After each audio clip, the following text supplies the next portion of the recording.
All right, so I'm live. FlyWire, FlyWire is live. This is a grab bag of topics. I had a whole plan. I was going to use Zoom to live stream into YouTube, and then I got a third of the way through, and it says, "Oh, you don't have permission to do that." And I couldn't figure that out. Oh my gosh! Hi, Alyssa, how are you doing? I'm glad somebody showed up, but I was pretty much on time, so that's a good start. Anyway, I did this live stream before, and I guess it's been a little while, and I forgot how. Oh well. Good, Matthew. I'm glad you got notifications. Cool. All right, grab bag number one. My first topic is that A36 crash at White Plains.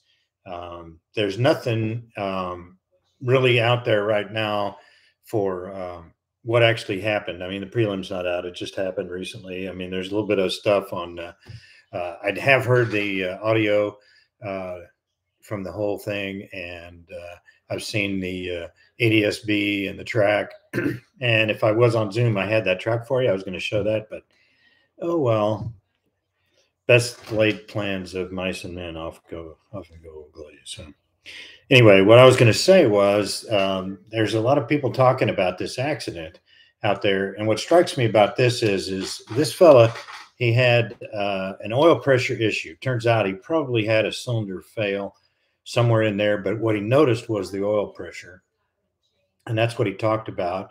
And so the engine was making some power before it failed, and he's going off on a tangent, and he's going to shoot an approach because White Plains, which is pretty close when he first started, is 300 overcast. I can totally understand the desire to make an approach, but what strikes me about the accident, about people's reaction to it, is that if you have an oil pressure problem and it's declining, what you have is an engine that's running now.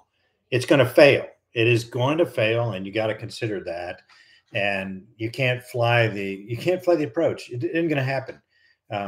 There's a reason why the oil pressure failed, and if it's going away fast, you just have a limited amount of time. He did have enough time. He was conveniently aligned to maybe turn left and shoot the approach downwind. I think it was runway 34 to the north. I think the best approach probably would have been to go to the airport, circle over the airport, just like it's an engine out practice in VFR weather.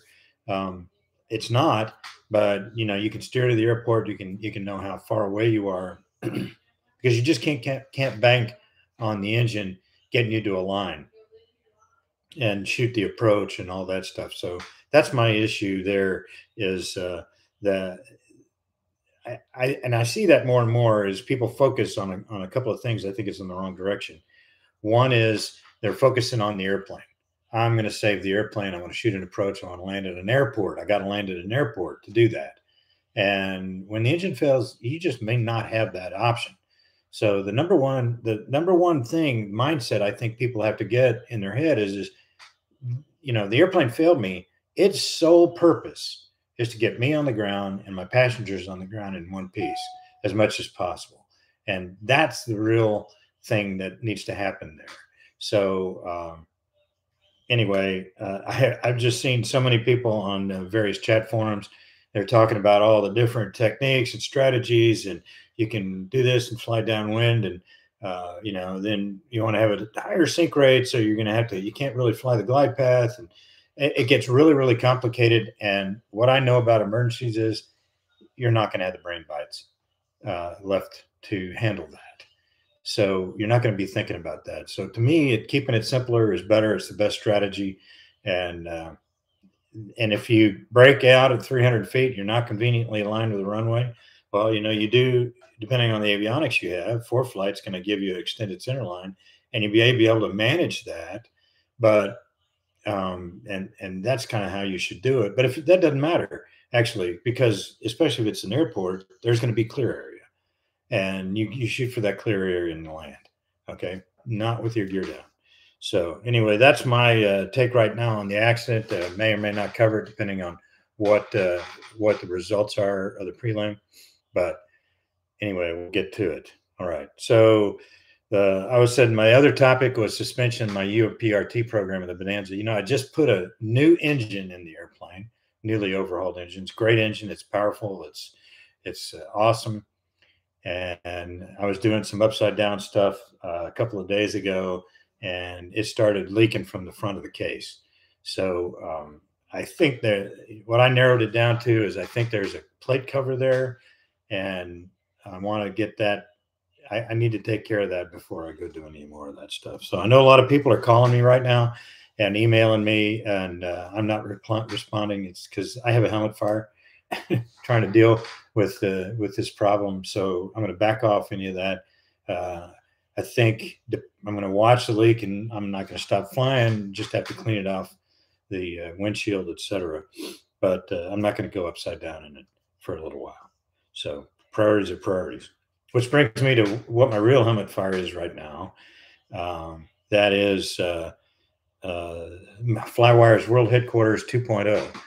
I'm building a big metal box to live in, and what I'm doing actually is doing updates, video updates for my Patreon guys that are support me on Patreon, and showing what the status of that project is.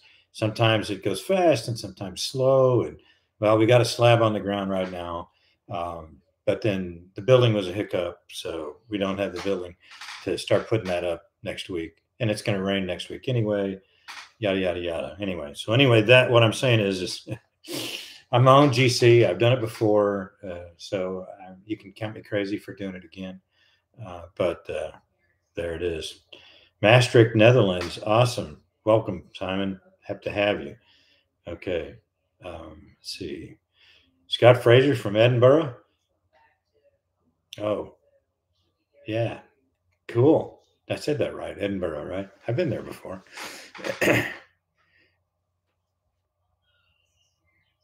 Yeah, I agree. Melissa, I agree. Anyway, let's see. Okay, great. So that's some good comments there. I appreciate it. We'll get back to those in a second. So the other news I had was I talked about my book. I don't promote that stuff very much. Probably I should. I'm delinquent. I wrote a book. It turns out about when was it? 16 years ago.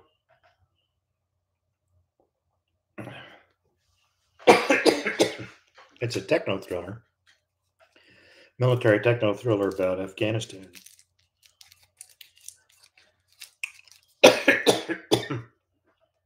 And now I own the copyrights again. So it's on Kindle, on Amazon. Excuse me. It's on Kindle on Amazon, and it's going to soon be out, available on mass market paperback from Amazon, and hopefully within a month or so, we're going to have hardback available as well. So that would be really cool. And when all that happens, I'll have them in links in the description for you to check out if you'd like to read. It's as close as I can get you to the cockpit of an F-15E. So that's all I'm going to say for now, at least. So I fixed my store. I thought I did. I got it working again on the page, and where you can get stuff and all that. And somebody went and checked on it, and they had trouble getting stuff or looking for finding what they wanted. So I'm gonna have to go back to it. Still working on the hat thing. That's a problem. Got to figure that out. So I wanted to talk a little bit about. Oh, there's a fellow from the Caribbean. Welcome. Thanks. We want hats. Yeah, yeah. I'm trying. I'm trying to figure out this whole thing. Jim from Southern California is wearing his new FlyWire T-shirt. Mitter Pilots Patreon Zoom call. Awesome. Good job. Let's see. Oh, I was going to say. Oh, next topic I was going to talk about was that I've been accused of doing clickbait. It doesn't happen often, but sometimes it happens, and it usually seems to be from someone who doesn't like, either knows the people, or someone that doesn't like what I say. And I have a reason to pick accidents to review, and it isn't clickbait. So, uh, and here it is. Basically, is what I see when I look at an accident. I really see that it's something that that happened to this person. And I'm not saying that they're a bad pilot. I'm not calling them their pilot skills out. We all make we all make mistakes. We all have lapses in judgment. Any one of these topics that I talk about can happen to you or me. And so what I really want to do is start a conversation about this so we can think about it and think about that mindset, about the choices that they made, both to get into that situation and then hopefully maybe try to recover from the situation. So that's how I pick accidents to review, because I think there's some value to all of us. And it's unfortunate, but most accidents are uh, pilot error. So unfortunately, we're going to be talking a lot about that.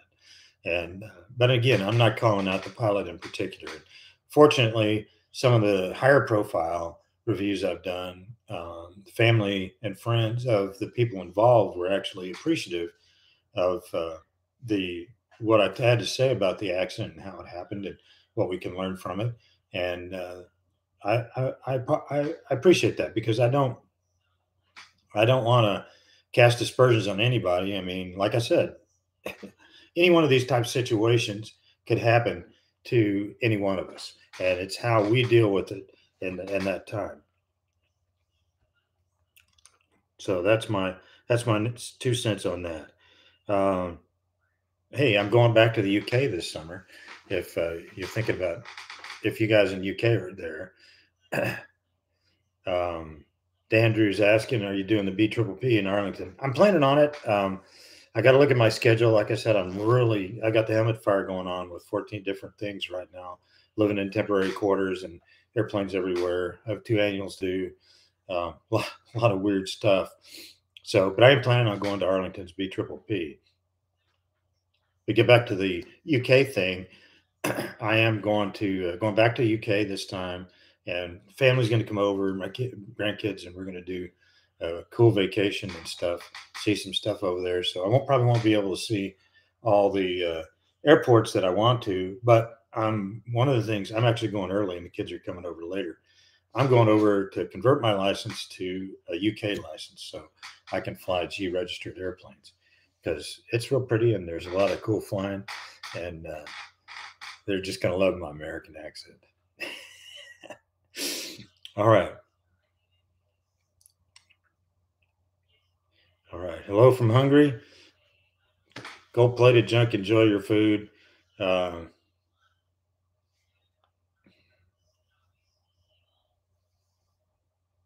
all right.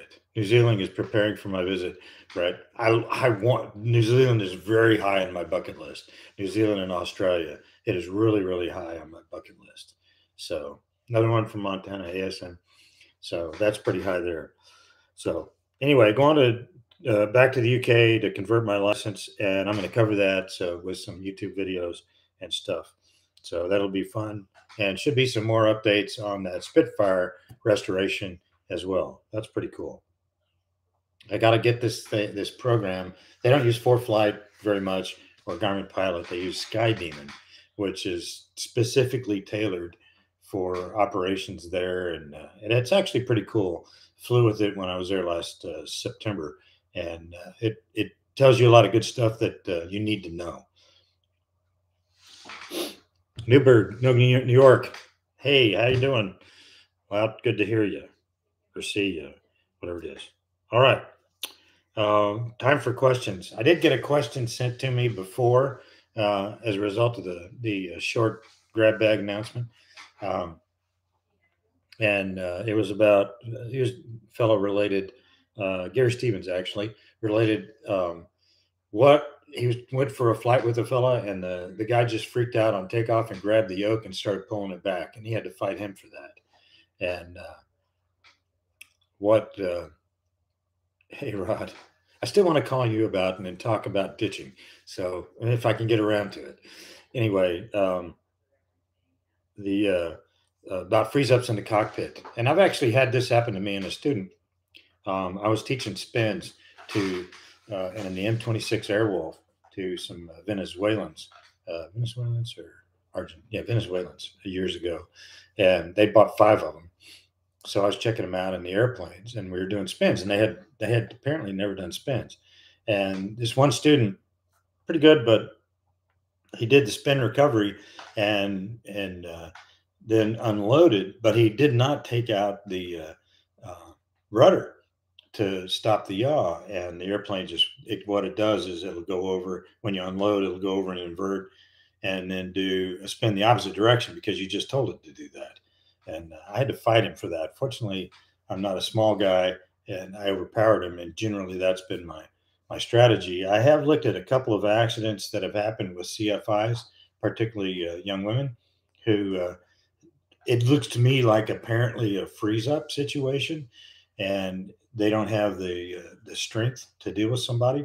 So I think maybe we should have a something about and talk about that because there's got to be a strategy. The only thing I can think of if you can't overpower people is be able to hit them.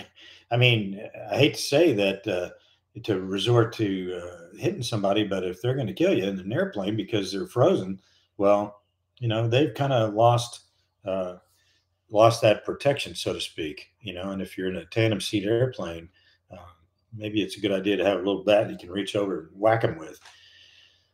You got to gain control. You got to fly the airplane. That's a big, big problem.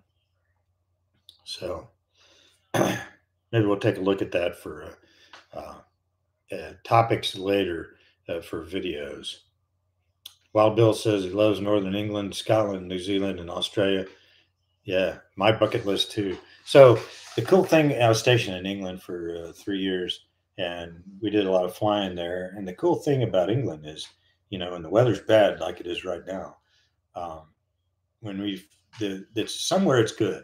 So, that's not bad for when you're flying, when you're on the ground and your families, and it gets pretty dreary in the winter time, but it's not bad when you're flying because you can always go to Scotland or Wales, or you go up to the North Sea and the Moa there, and you can always find sun. So it's not so bad. But yeah, Fraser, I'd love to. I want to go to. I'd like to go. Like to go flying in Scotland again. That was real pretty. We took the kids once and went looking for the Loch Ness monster and didn't find it. Yeah, some way to disconnect their controls. Yeah, I don't know. It's got to be something. But there's so much different. Airplanes are so different that that would be hard to do something like that. Yeah, cover their eyes was the thing I heard. Yeah, that might work. Whatever, you got the rest of your life to figure it out. So try what you can and go for it. So let's see. All right, I've covered the grab bag topics that I wanted to cover. What about y'all? Do you have questions for me? Bear spray.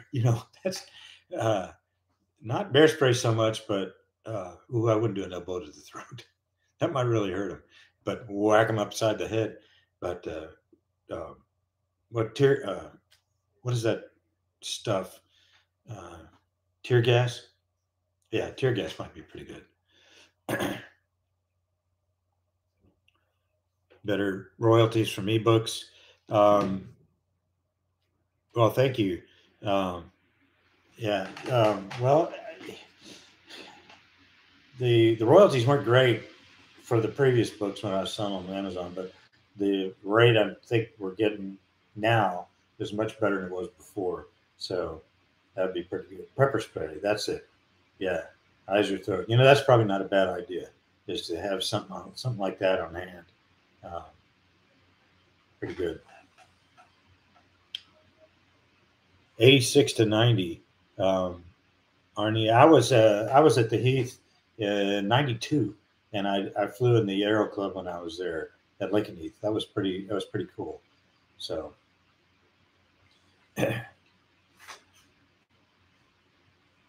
Let's see.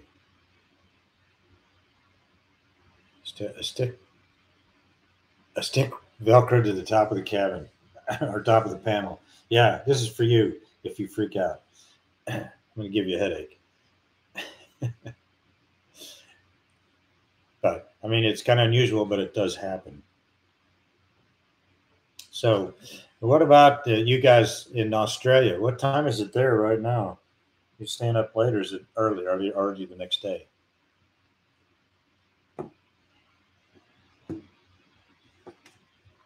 Trying to pull up my iPhone clock and see what it is over there. Sydney, it's 11:22, so it's almost lunchtime, right? Tear gas would affect you. You know, that's a big problem. You're sitting right there and you shoot them in the eyes. Oh, yeah, that would be bad. Yeah. Tomorrow. Yeah. The Dateline thing. I was, my first overseas assignment. I was actually in the Marine Corps. Enlisted, and my first overseas assignment was in Japan. I spent 13 months in Japan. Saw a little bit of Japan and Korea, and I think we went to the Philippines. And as I remember, they have this beer that had formaldehyde in it, and I actually don't remember much of that whole trip.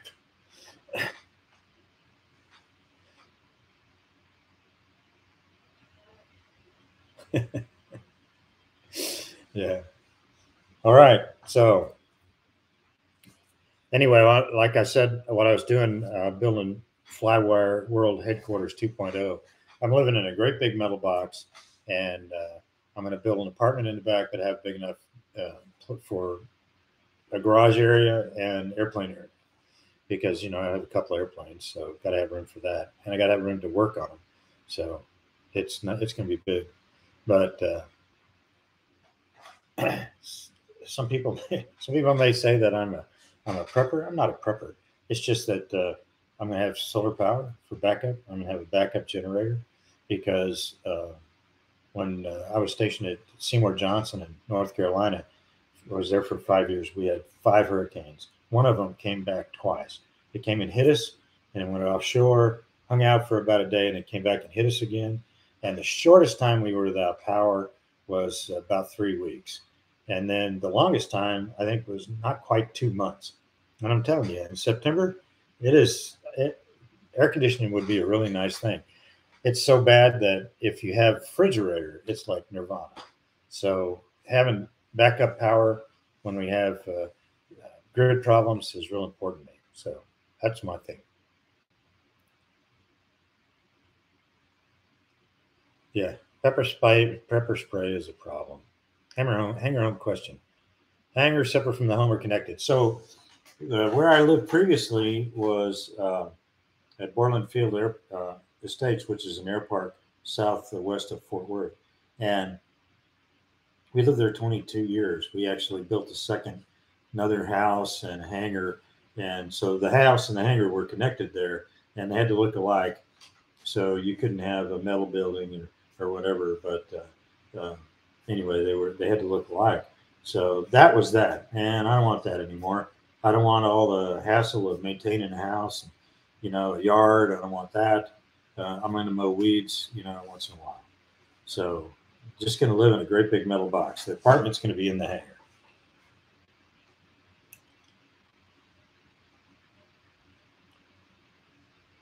I don't think the Jim L asks how about beach single and light twin new accident trends.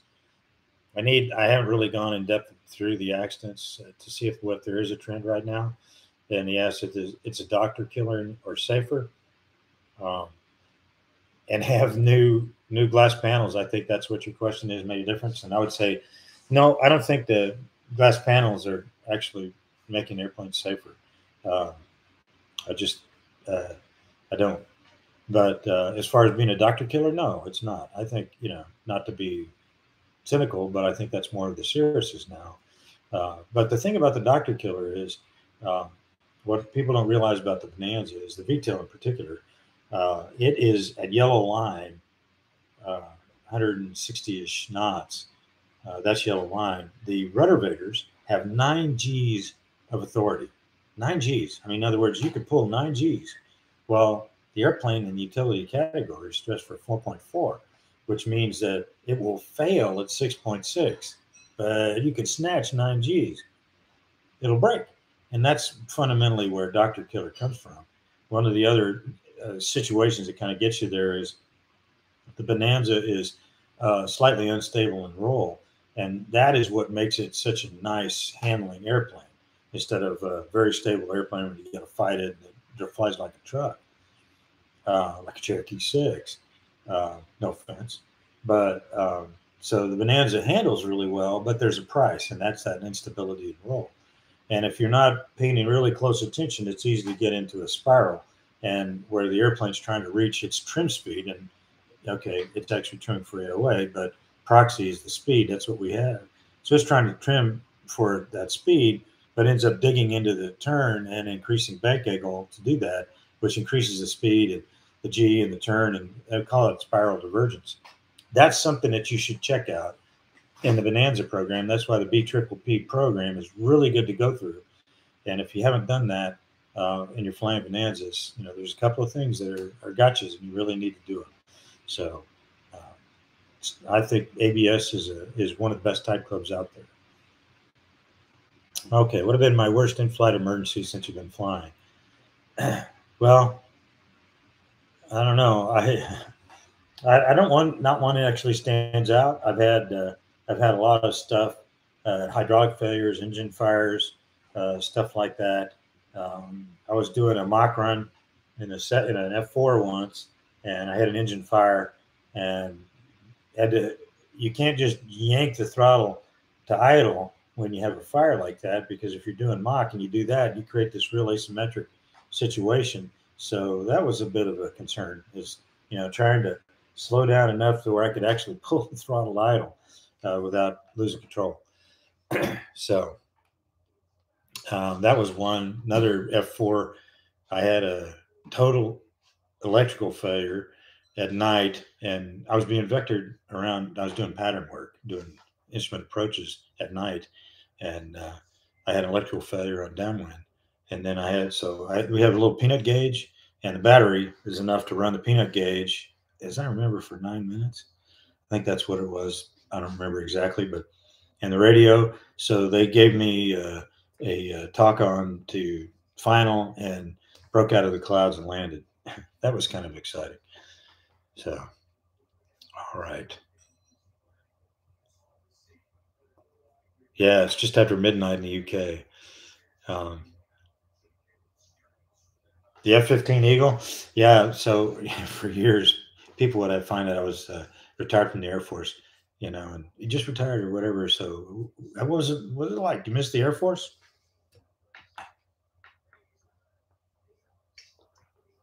And what I would say is, well, I don't miss the Air Force for a minute, but I miss the jet every day, and I still do.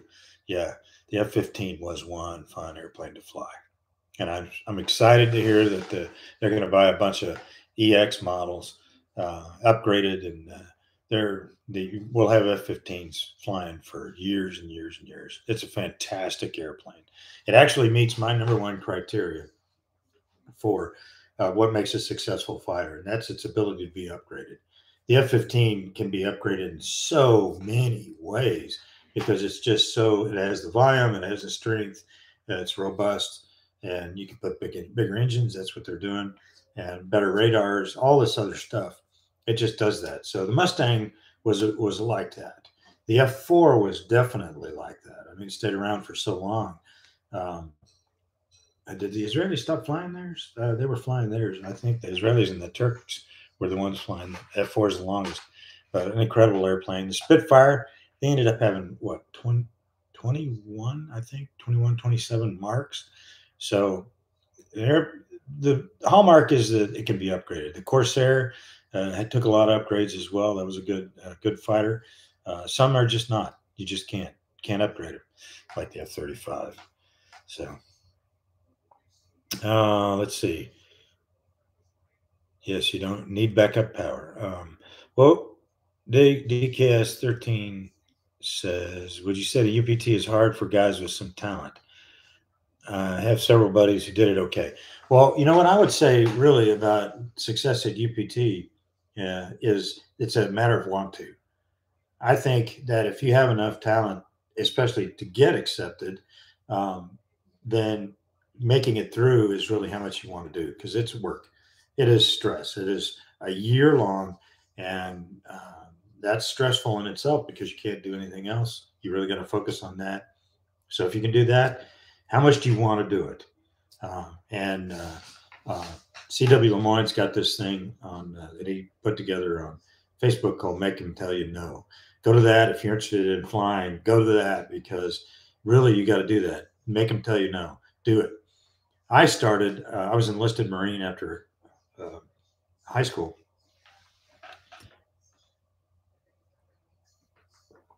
and I started pilot training. Went to college, graduated.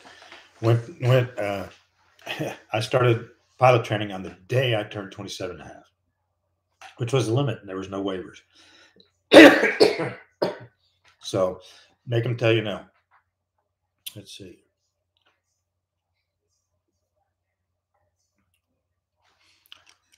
Arnie asks if the big pad at Mineral Wells was for Army helicopter training. It was. They did helicopter training there. I want to say the end of the mid late 50s all the way to when we moved out of Vietnam, and then it went to Alabama with training. Can I expand on what new glass panels aren't making flying safer? Because people spend more time on that. You know, I think my gut reaction is people are focusing on that with not flying the airplane. You know, there's people always comment about, well, if I have an engine out, you can use this Xavion program. It'll tell you where you can go, and Garmin Safe Flight, and Garmin Glide Ring, all these things that'll help you out in an engine failure. I'm sorry, I really don't believe it. I think the simplest thing is you look outside the window. You got to fly the airplane, and you have to practice it enough so you know what it feels like, because technology is not going to help you. And the thing about the glide ring, Garmin, ForeFlight, anybody, and even Garmin Safe Flight to a large extent, is the glide ring is okay. We're just computing. If you flew the glide speed, you would hit the ground at the glide ring. That doesn't help you out. You gotta maneuver to land. I want to make this successful. I don't want to hit the ground. And it's misleading when it says, okay, that's the glide ring. I can go there. You can go there and land out of control, basically. So I'm real big on looking outside the window and flying the airplane.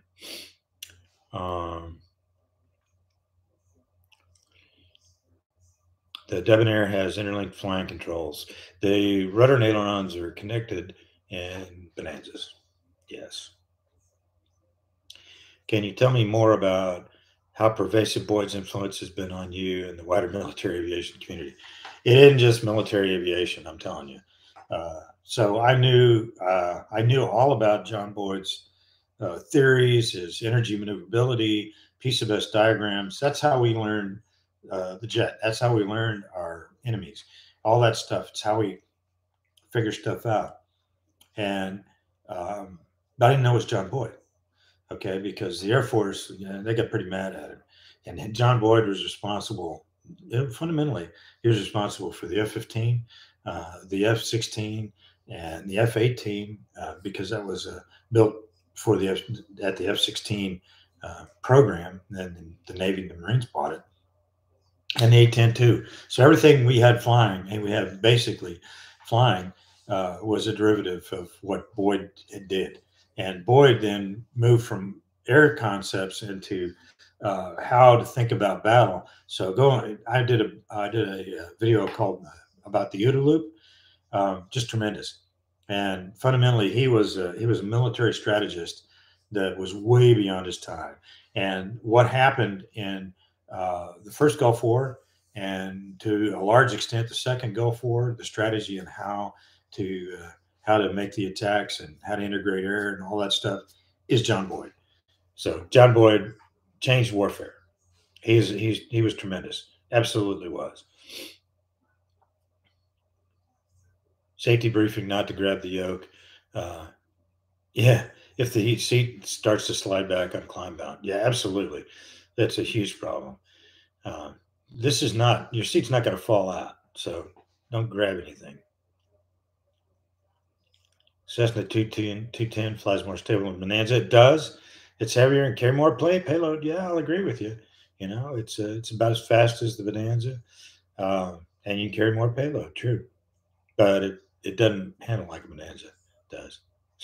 And I've worked on 210s, and I can tell you I don't like it because you get that airplane so high in the gear, and you try to retract it because you got to get the way up there so the gear will clear the ground, and it wobbles up there. Oh my gosh, I did not like working on those. Nothing like watching the F-15s take off from Emmendorf in Alaska. Yeah, absolutely. Um, we would do what we call a quick climb, where you have to get permission. Here's a good example of the quick climb. So I took a jet to Oshkosh, and I think it was '96. And when I was leaving, I got permission for a quick climb and coordinated all the way up to 10,000, which isn't super, but 10 will work. So what I did is I took off and I stayed in Burner, and I went around kind of a pattern low to by the lake. It was taken off to the south on 1-8, and I just kept pretty low and kept the burners going, tight turn, make a lot of noise for everybody, and going down the runway right about Aeroshell Plaza or whatever Boeing, whatever they're calling it these days. I just stood it on its tail straight up, and when I did that, the controller says, "Hey, we need you to level off at 3,000 feet." I said, "That ain't happening." And I said, "Nope, can't do that. I might give you 5." And so I rolled 180 degrees, and I pulled it level and rolled out and beetled on away out of airspace. The climb rate is enormous. You know, I had to do about almost 4.5, 5 Gs to level it off at 5,000 anyway.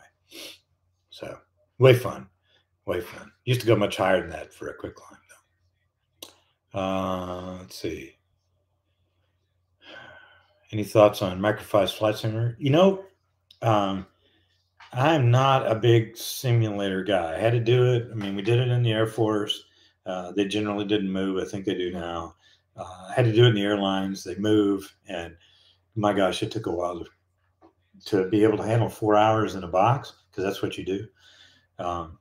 But I'm working on an idea about using simulators and to maintain currency and instruments and stuff like that. So I'm unfortunately haven't done a lot of simulator work on my desktop or anything. So I am not qualified to say. I don't think I've ever used Microsoft Flight Simulator. Explain a little bit.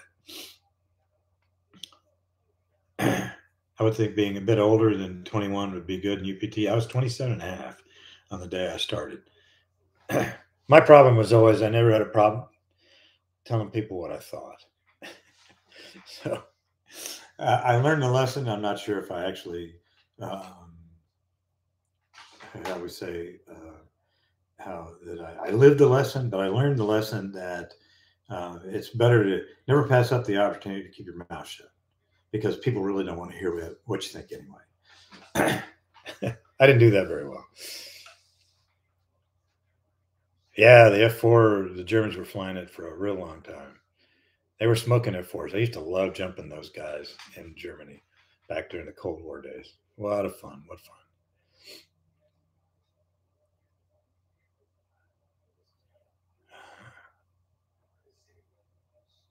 42nd Boyd, indeed. Yeah, Xavion is designed for engine out in the clouds. Okay. I'm skeptical, but we'll see. Maybe I should test it out. Okay. Live from the UK. Enjoyed your recent videos. Thank you for that. Used to visit the Heath and Milton Hall in the late 80s and 90s. Went to some great open days and air feats. Yeah, it's great. I'm not sure they'd even do air shows there anymore. And they're been trying to close Milton Hall, and they always had a great air show there.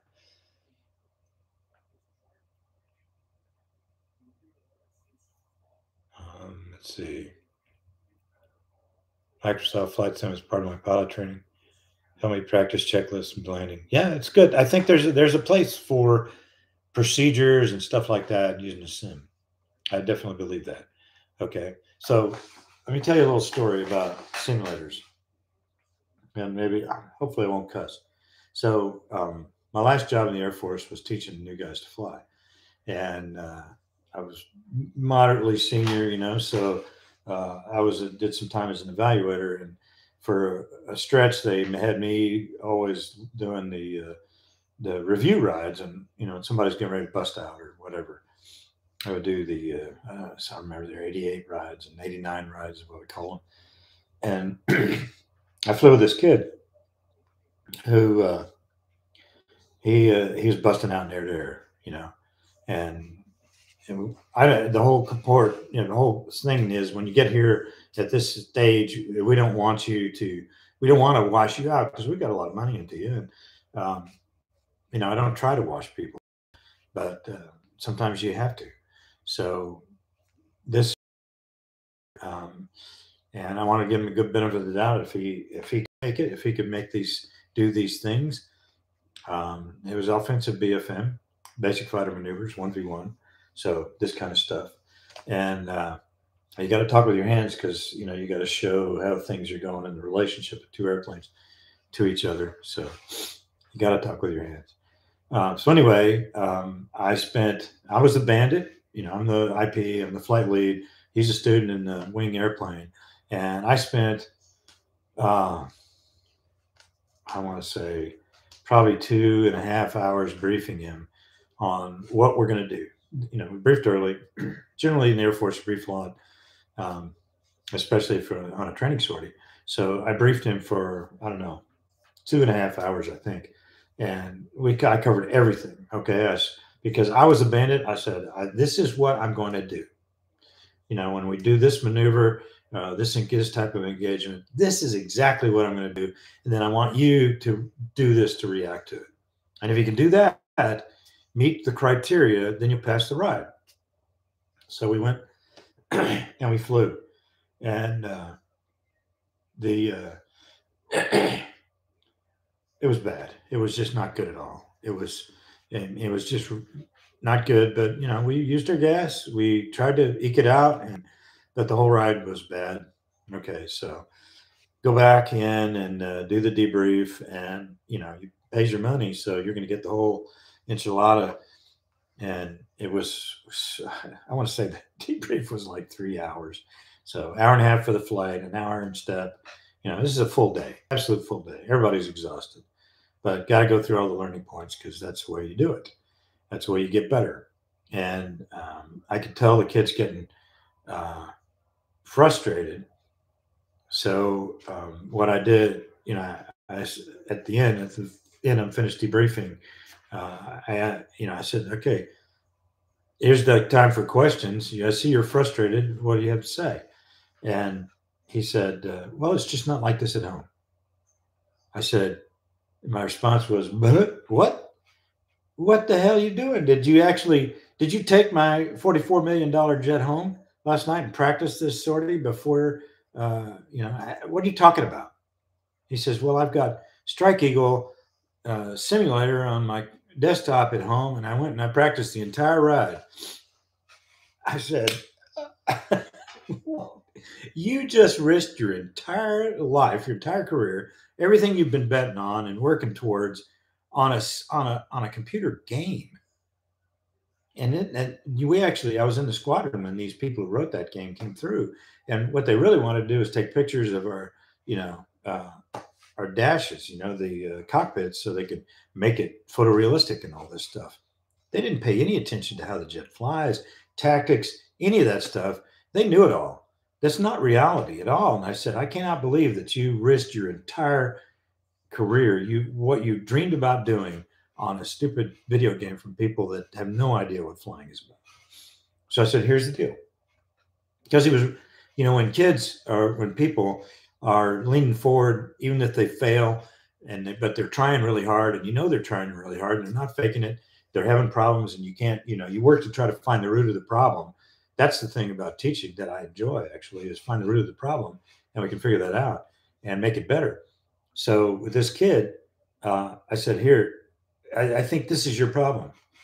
And here's the thing is I will give you one more ride, which is, you've already used up your number. There's no more rides in the syllabus, and it's going to be out of our hide now.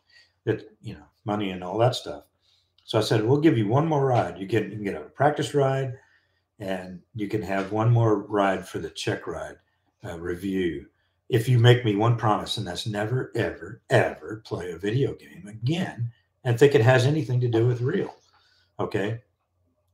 So that is not strictly talking about flight simulators, because flight simulators have a very good purpose, but you got to know what the limitations are.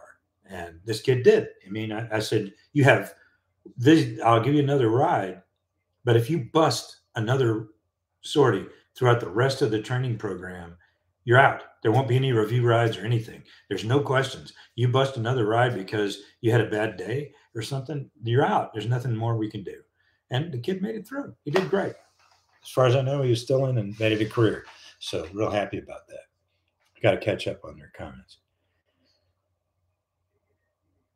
Yeah, Rod. Yeah, man. You need both. I never learned how to keep my mouth shut. I knew I should, but I didn't. Max altitude for the F-15E. Well, technically, it's 50,000 feet, because above that, you need a pressure suit. But you can go higher than that. Maybe not a good idea, but you can. So you commonly went up to 50s easy, to 50,000 easy. All right. Yeah. F1 win.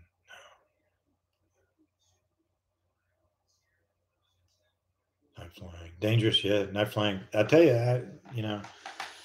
I don't fly nights anymore. If I had a turbine or a twin engine airplane, I would do it, but I got no need. So I just don't do it. I don't maintain currency at night, and I just don't fly at night. And that makes it easier on my decision making. If something's like I can't make it home by night, or I have a problem, well, then you go to the hotel. No big deal. Not in a rush.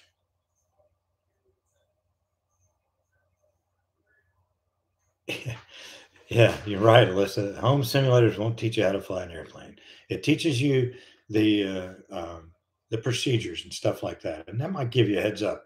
And there's some value to that, but it's not a replacement. No, DKS. I was talking about a F-15E syllabus sorting. I was in the formal training unit and teaching a young kid how to fly the airplane. So it was a syllabus sorting review ride. Who knows? He may be watching. Fly the airplane, yes, sir.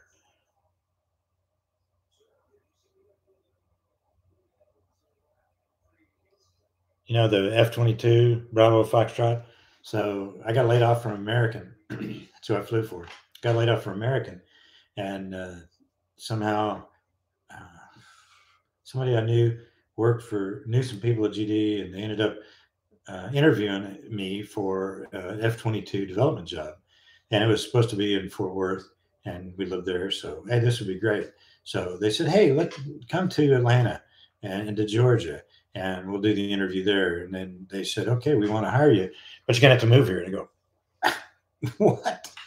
It's in Fort Worth. No, we're moving to Georgia. I said, well, then I can't go, because I just moved my wife and my kids into school, and they're tired of moving for the Air Force, so I just did other stuff. So it would have been fun to be involved in the F-22, though. How much is the pressure delta in the F-15 cockpit? I don't remember, but it strikes me that it's 8.5 psi. I may be wrong about that. T-33s were flying. I didn't have any in my drop. Actually, later on I knew people that were in the 33, but I didn't know anybody that when I went through UPT that got a drop to the T-33. The steel house. So it's just a big metal building. It's a hangar, and its dimensions. It's 80 feet wide, 95 feet deep, and I actually don't know the crown height. It's got a 14-foot clear door. The big door for airplanes is 14 feet. So whatever that works out. 18-foot plate height. What does that make it? Gambrel roof, but it turns out it's probably about 26 feet tall. I mean, at the very crown.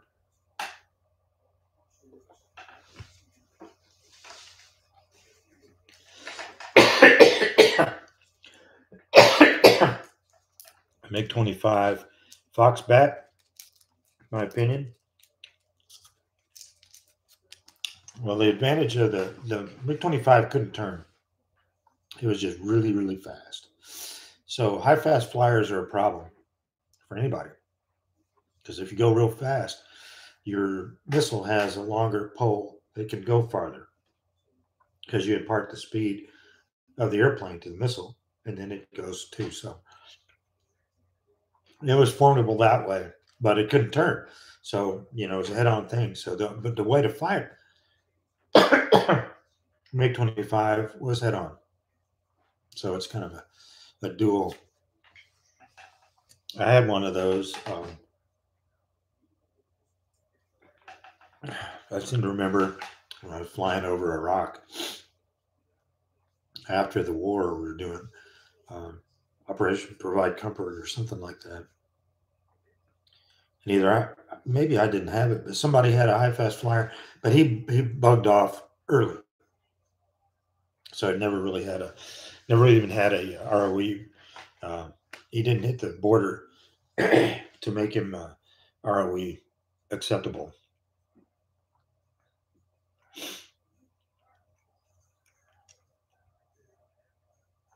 Yeah, Robert, I really didn't do a presentation. I just talked about some of the topics that I have rolling around my head right now that I hadn't really planned on doing a full video on. He asking if it's a shipping container.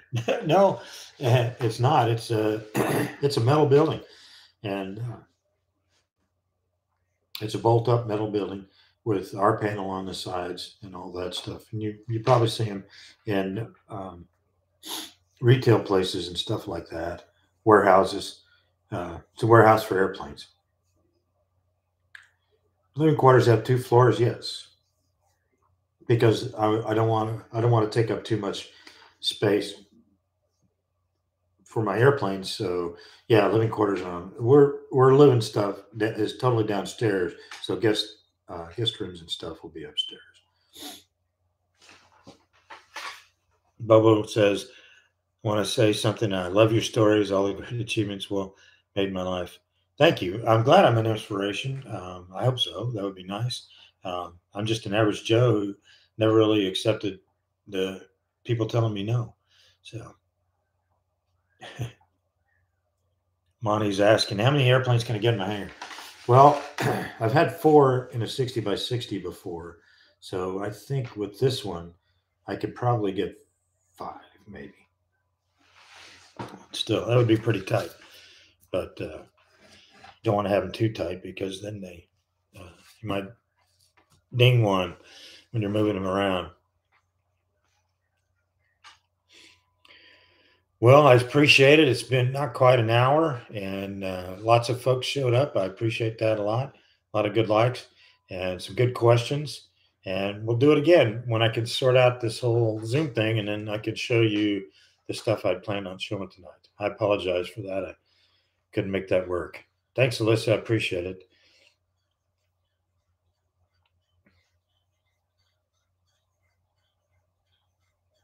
Taking a poll, Bravo Proxtrot asks, top pick affordable plane to buy and then learn to fly. I think a 172. You just can't beat that. A 182 is a little step above that, but then again, a 182 can last you out throughout a large flying career and have a lot of fun with it. But a 172 is a pretty good one.